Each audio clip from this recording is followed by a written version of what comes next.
napakabigat. Kickback. Pagkatapos napakaraming aligasyon sa akin. Saan ang galing? Sa isang papel na walang nakapirma, na ang dami-daming sinabi na kinita ko, hindi, pati nga yung numero hindi na nga magkasundo kung magkano. Wala po akong kinita dito. Hindi ko naman sinasabing mali or tama yung kanyang sinasabi. Ang akin lang, kung ganito lang pala kasimple, bakit it took this long? Di ba? Bakit inabot ng ganitong katagal yung kanyang sagot? Kung ganun kasimple lang pala ang naging problema, what took him so long to answer? Simula nung pumutok yung yung kanyang pagkakasipa sa OWA, parang bigla siyang tumahimik. It took him a while. Tagal. Ang tagal ng pagbalik niya. 1 week bago niya sinagot yung issue. Nagpa-press con siya kanina, ito yung kanyang sinabi. Arnel Ignacio says 1.4 billion OWA land deal went through the proper process.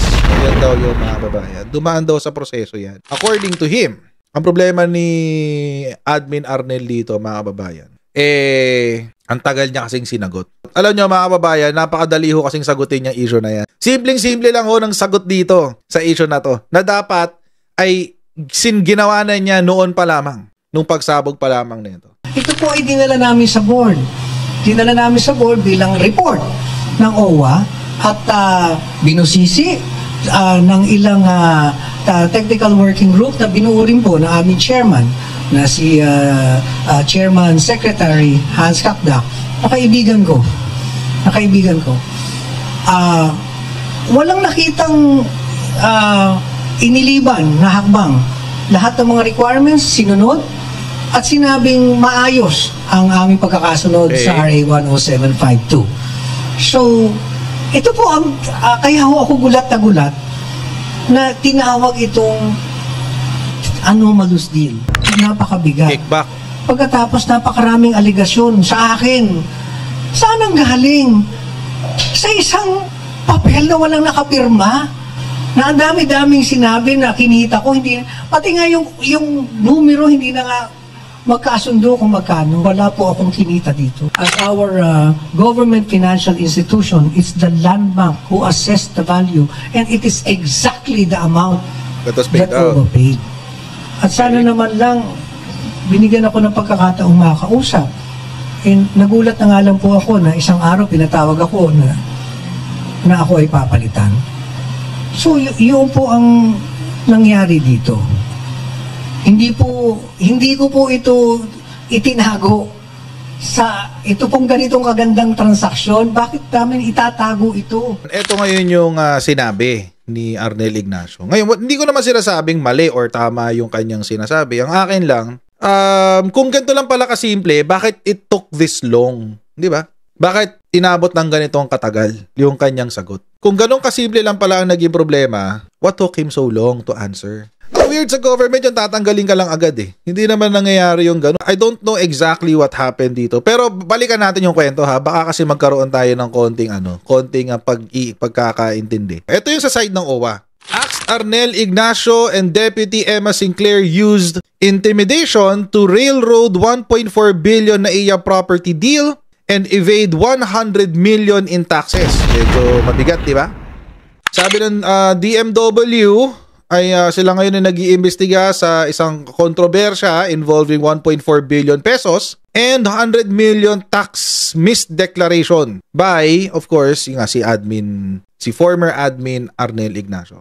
Sabi po ng bagong administrator, si Patricia Cuanan, Secretary Hans Kakdak has already issued a statement. Allow me to say this, as a lawyer, I believe due process must take its course. As the new administrator, we will conduct a full audit, seeking the legal opinion of the DOJ and coordinate with the COA. At the center of the controversy is a 1.5 hectare property beside the Ninoy Aquino International Airport. Okay.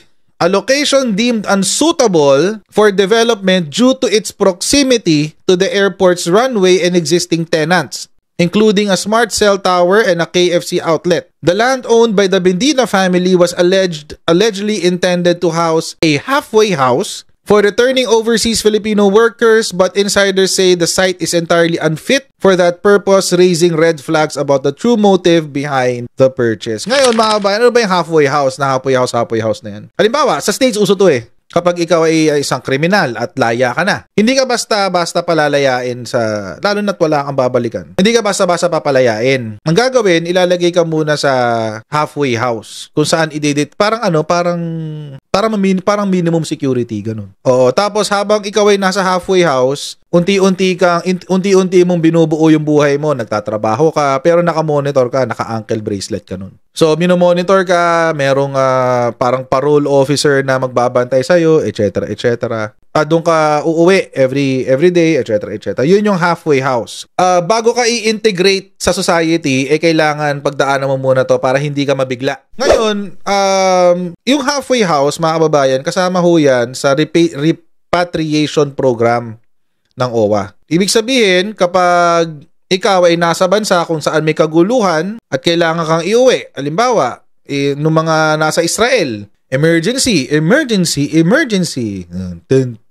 Ganon. Dadali nila sa Pilipinas yung mga OFWs natin doon. At syempre, nagkabiglaan, iha-house muna ng OWA hanggang sa makapaghanda yung mga OFWs natin na makabalik sa kanilang mga tahanan. So, doon ho ginagamit yung halfway house. Program is designed to facilitate the early repatriation of distressed OFWs to avoid affected workers from being stranded without means of ensuring their safety and sustenance. Emergency repatriation is carried out in the event of political unrest, civil war, crises, or natural calamities or force majeure. The components of the program are the following. So lahat ito kasama, bibigyan ng ticket, airport assistance, halfway home accommodations.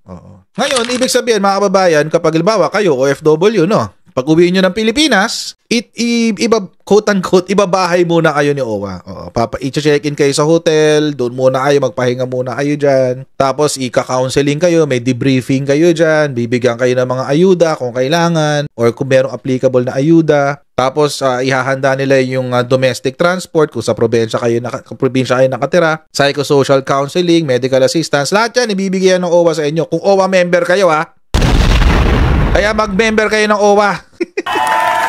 Oo. Pag member kayo ng OWA, mura lang naman. Magkano yung OWA membership? 500 ba yun? Ito ho bang paggawa ng halfway house ay kasama sa trabaho ng OWA?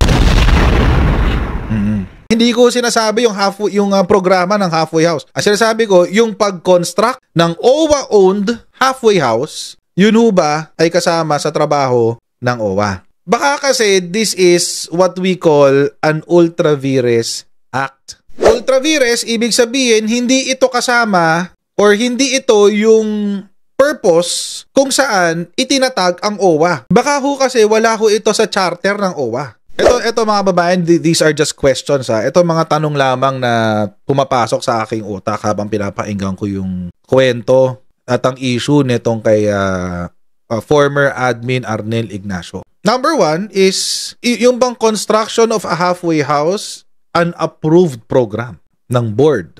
Hindi ho yan yung tipong napagtripan ko ngayon ako yung OWA administrator, gusto kong bumili ng lupa. Bibili na ako ngayon. Lahat ng budget na meron tayo dyan.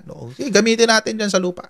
Hindi ho pwedeng ganun. Meron ba siyang hiningi na certificate galing sa corporate secretary na nagsasabi na itong proyekto na ito ay approved? Kahit ano na lang minutes of the meeting? Kahit na approved in principle, ayun, pwede rin yun. Sige, at least meron kang masasabi na, inaprubahan nyo na to in principle, iniintay ko na lang yung papeles. Oo, kaso nga lang, even then, you jump the gun. Ba't ka umakto? Which now, mga kababayan, it makes me ask the next logical question, paano mo na ituloy yung transaksyon? So, ibig sabihin, meron siyang mga kasama. Hindi lang ho siya.